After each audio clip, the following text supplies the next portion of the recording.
journal, voici les titres. Au Sénégal, l'indice harmonisé des prix à la consommation du mois de juillet 2020 a augmenté de 1% comparé à celui du mois précédent. En Côte d'Ivoire, le marché de poissons d'Abobo-Doumé est un véritable point d'approvisionnement. Nous verrons cet espace dans ce journal. Et puis la cellule antidrogue de la gendarmerie de Bouaké a procédé ce jeudi à l'incinération de plus de 11 tonnes de drogue et de médicaments prohibés. Voici pour les titres ce soir. Madame, Monsieur, bonsoir. Merci de nous rejoindre. L'indice harmonisé des prix à la consommation du mois de juillet 2020 au Sénégal a augmenté de 1% comparé à celui du mois précédent. Cette évolution résulterait d'une hausse des prix des services dans le pays. Les détails avec Nancy Toubon.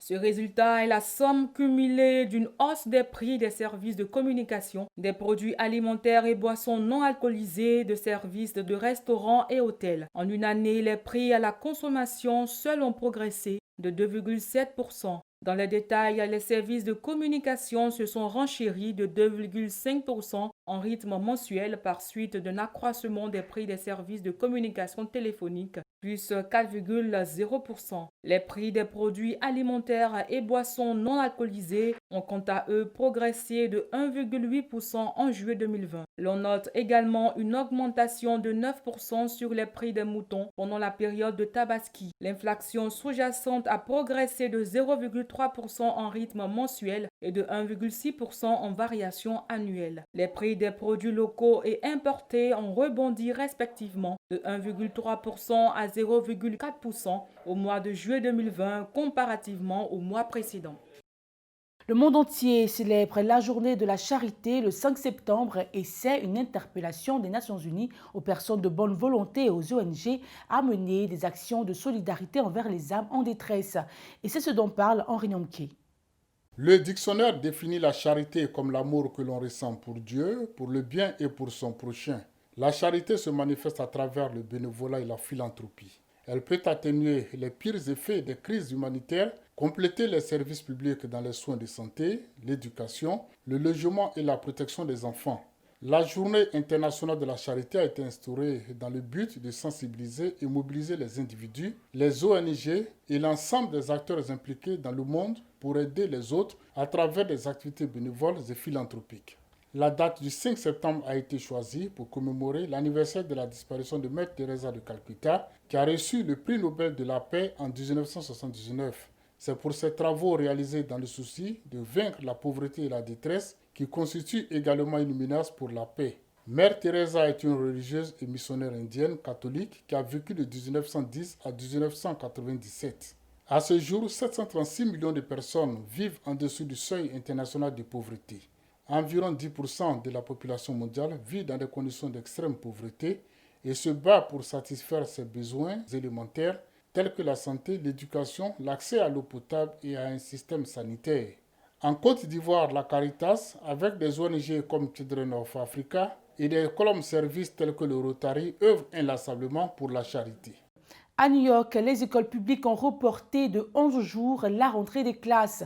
L'ouverture des établissements passe donc du 10 au 21 septembre en vertu d'un accord conclu avec les syndicats d'enseignants qui réclamaient des mesures de sécurité supplémentaires contre le coronavirus.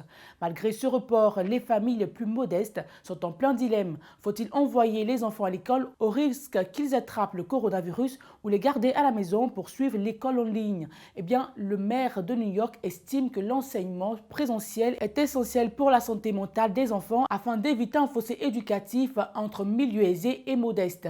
Rappelons que le pays a enregistré le nombre record de plus de 185 000 morts du coronavirus. Direction Côte d'Ivoire vers une ONG qui sauve des vies. Créé en 2019, le réseau de solidarité pour l'Afrique, RSA, a pour mission de lutter contre la pauvreté en zone rurale. La présidente de l'ONG apporte son appui aux parents d'élèves grâce à son expertise en technologie. À distance, elle enregistre les doléances et difficultés des parents afin d'inscrire le plus rapidement possible leurs enfants. 15 enfants ont été inscrits pour la rentrée scolaire 2020-2021 et les services de l'ONG espèrent aider un peu plus grand nombre de parents d'élèves. Et puis on reste en Côte d'Ivoire pour parler du marché de poissons d'Abobo-Doumé, un véritable point d'approvisionnement de produits halieutiques. Un espace artisanal beaucoup fréquenté par les consommateurs, mais depuis quelques mois, les prix de ces produits ont augmenté. Christian Gokra nous emmène au cœur de ce débat cardais artisanal pour comprendre le fonctionnement.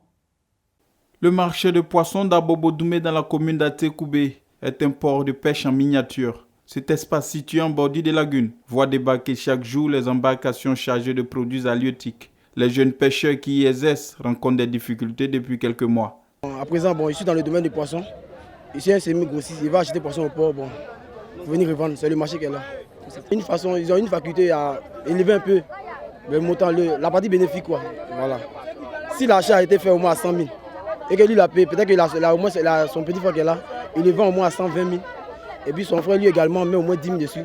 Ça passe au moins dans la main de 3 personnes avant que ça arrive dans notre main. Alors que nous avons une carte d'accès, que chaque année nous faisons ça à 60 000. Du port d'Abidjan. Donc franchement c'est un peu difficile, mais comme nous sommes des jeunes gens, on ne veut pas baisser les bras. Et on essaie de donner le meilleur de nous-mêmes pour pouvoir avancer. Bon, concernant les clients se plaignent. Les clients se plaignent un peu trop parce qu'ils trouvent que le poisson est un peu cher. Bon, nous la faute ne revient pas à nous parce que nous aussi, on paie ça un peu cher. Le poisson nous revient un peu cher, donc on est obligé de vendre ça un peu cher pour pouvoir avoir un peu dessus. Un marché de poissons qui grouille de monde aux heures d'approvisionnement. Cependant, les consommateurs qui fréquentent ce lieu depuis un certain temps sont confrontés à une hausse de prix des poissons. Ça a commencé de 2500, 4000, 5000. Non, ça n'arrange pas, ça n'arrange pas. C'est cher. On reconnaît que c'est cher. Après l'enseigne qu'on a du mal même à choisir nos poissons. Voilà. Et c'est ce constat que nous voyons. Et le constat est la mer. Les jeunes pêcheurs d'Abobo-Doumé souhaitent une modernisation de leur cadre d'activité. Ils demandent en outre la baisse des prix des produits halieutiques au port d'Abidjan. Si l'État même peut nous aider au niveau de notre bord, on veut moderniser, on veut que ça soit moderne comme les autres le font. Si les pirogues rentrent, nous-mêmes on fait nos entretiens ici. À tout jour que Dieu fait, ça balaye, ça rend le coin propre en fonction de l'hygiène. Parce que c'est quand il y a l'hygiène que le client vient. Mon appel que je souhaiterais lancer à l'État, c'est de veiller de sorte que, au niveau du port, parce que c'est la source, au niveau du port, que l'État fasse quelque chose, parce que ça ne va pas. Voilà. Il faudrait que les grossistes qui sont au port là, ils arrivent à réduire un peu le montant qu'ils mettent dessus. Souhaitant que tous les vœux se concrétisent afin que le consommateur final puisse en bénéficier. En tonnes de drogue et de médicaments prohibés incinérés, c'est le bilan donné par la cellule antidrogue de la gendarmerie de Bouaké. Aujourd'hui, nous sommes à une centaine d'arrestations dont l'action de répression menée contre ce trafic. Commentaire signé Nancy Toubon.